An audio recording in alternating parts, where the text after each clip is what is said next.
Greetings everyone, and Great here with another H-Pirates 2 Definitive Edition replay. Spawn on the bottom left side as the red Persians, we have DauT. Spawn on the right side as the blue Italians, we have a foreign name. It is an arena map here, so the chances of this game going quite long is very likely. Especially this is the one with the stone walls rather than wooden walls, palisades. Persian civilization, they are a cavalry civilization. Start with plus 50 wood and food. Yeah, a smaller bonus can be quite helpful. Town centers and docks get twice the hit points, and has improved work rate starting the feudal age. So not any more villagers in the dark age, but more villagers starting the feudal age. Small amount, but does add up. Unique unit is the war elephant. X are Kalmadadron. I probably butchered that. Archer line costs no gold, but replaced with additional wood costs, making archer line a trash line. However, they only go up to crossbows, not to arbalists. They do not get bracer either, so it's really not good crossbows, but the cross gold free. On this map, that could be very useful. Mounts. War elephants 30% faster. Knights get plus 2 attack versus archers, making them more effective as a counter unit. And for me, during description and everything, looks like the scouts did try to swipe at each other. They're both a little bit wounded. Both of them had the goal just outside the gate. More literal for this one. He could probably put the mine camp on this side of the gate if he so choose.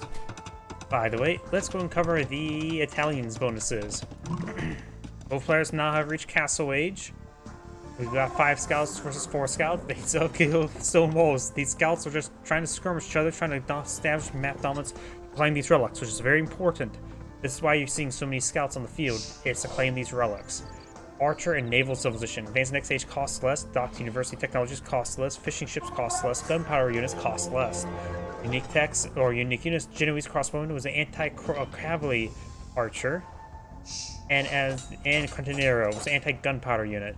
Unique techs passive give foot archers and Cantonero +1/+1 armor, and Silk Road trade units cost 50% less, which is not important here.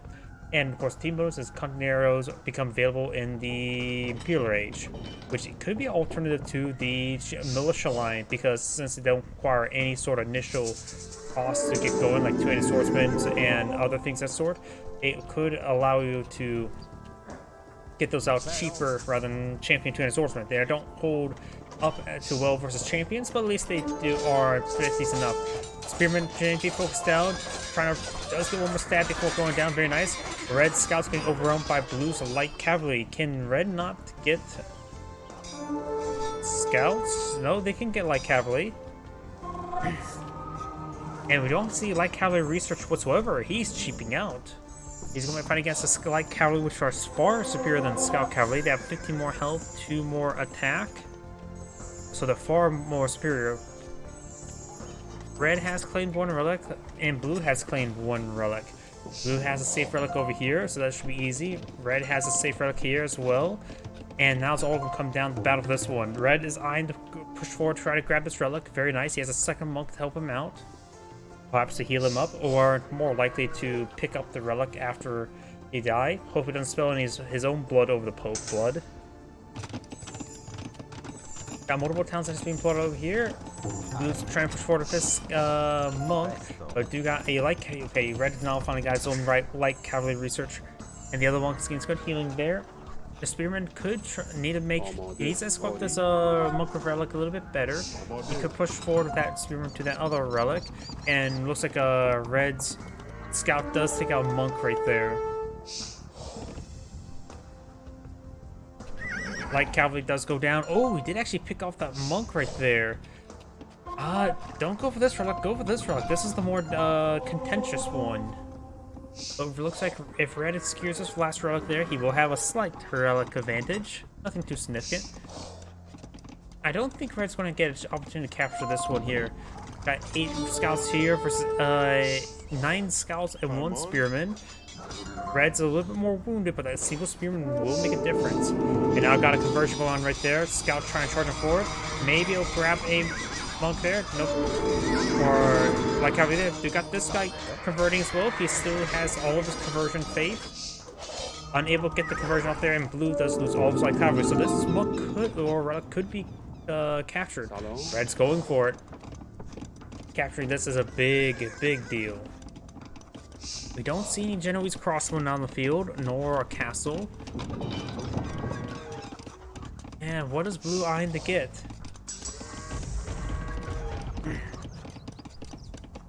Blue is eyeing for just more villagers. He's going to forfeit this relic. Looks like how they maybe will find this monk. At this monk here as well. Do we see a redemption? No, we don't see a atonement, I mean. And does get the conversion there. Very nice. Trying goes for a counter conversion, and the monk with the relic, monk soon to be with a relic, will capture it no problem. Without the atonement, he will not be able to convert this monk.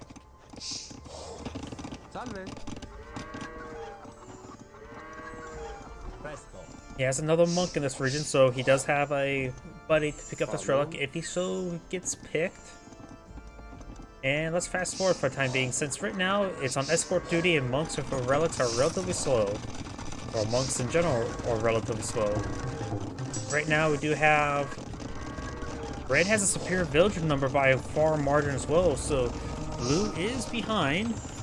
And neither of these players are Portuguese, so no Federitas.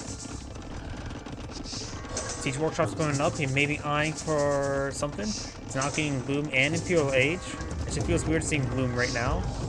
Got now Mangonel pull out the field. He's going to be trying to batter down some of these walls. Got an outpost here, very nice. Trying to get the conversions on some of these scouts or light cavalry.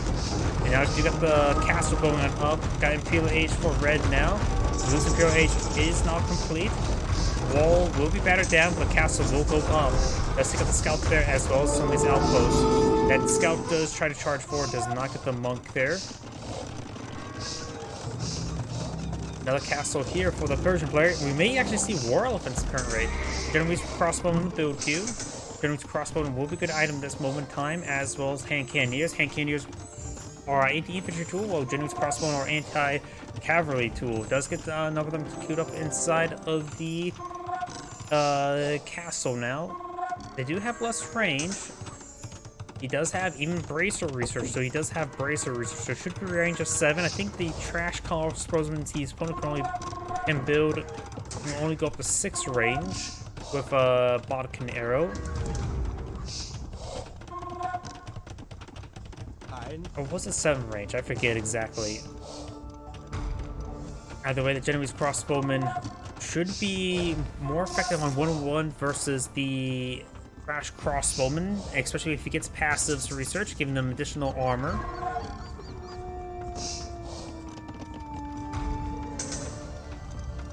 Like how they're now charging forward, trying to perhaps deal with this bombard.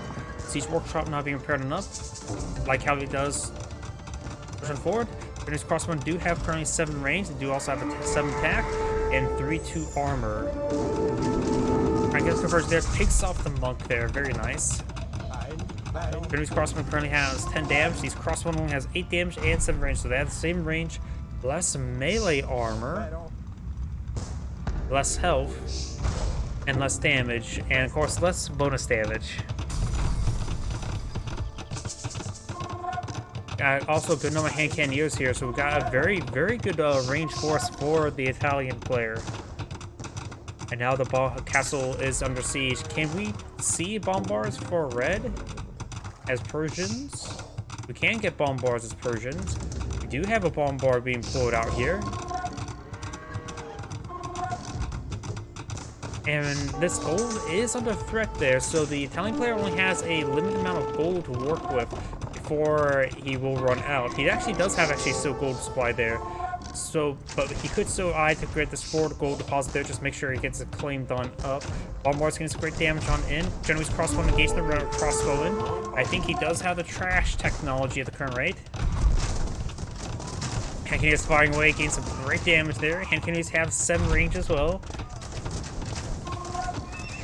And they do hit much harder. Some of these hand cannoneers do get gunned down by the castle.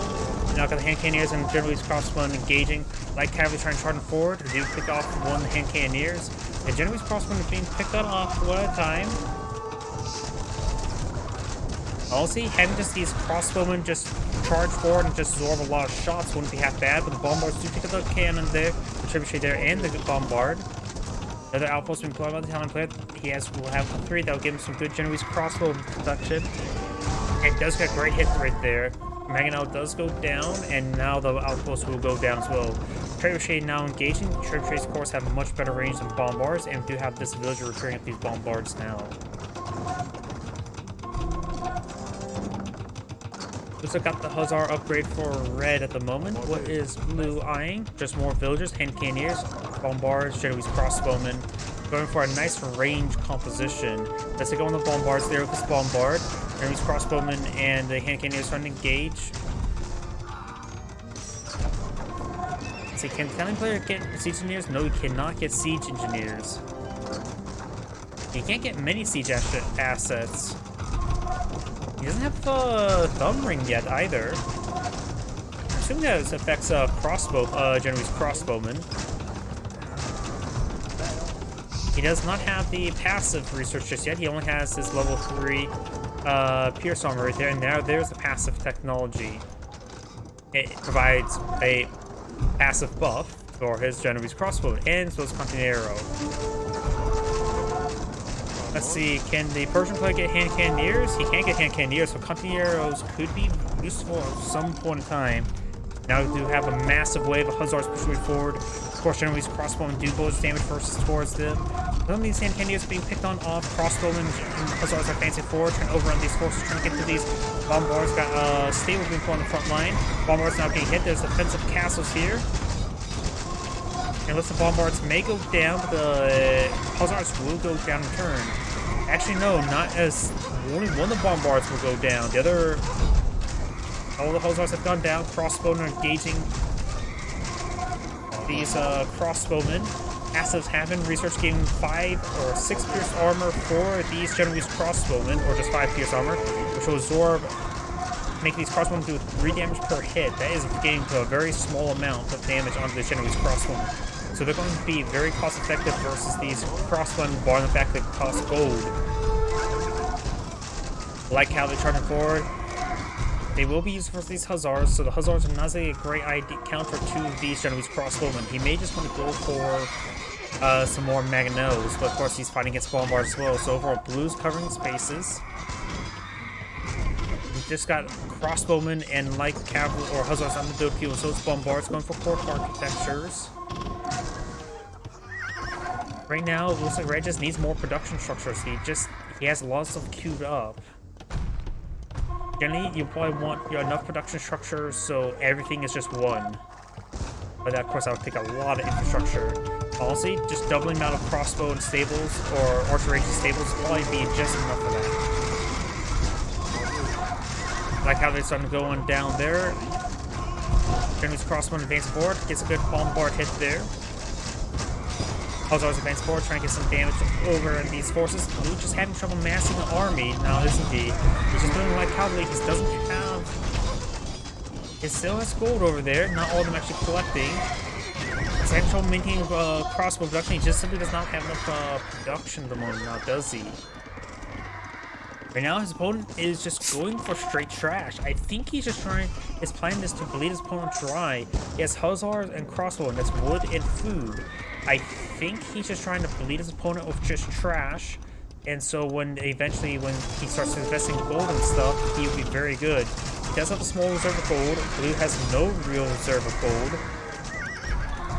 At this point in time, Blue needs to get out some skirmishers.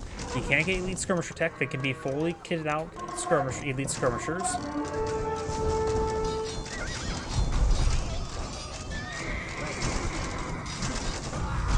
Good there on those crossbows for bombards. And I think Blue backed out of the game. Very, very nice. His opponent just spammed out trash and grind his opponent out. That's when Blue surrendered the game. He had no gold deposit to collect. He has this oh no, there's some gold there. Not a whole lot. And it looks like Red actually stole some of that gold there. Overall, Red just played the eco game. He also had 4 relics in versus 1. Overall, great gameplay by Red. This and great saying, thank you for watching, and on to the next replay.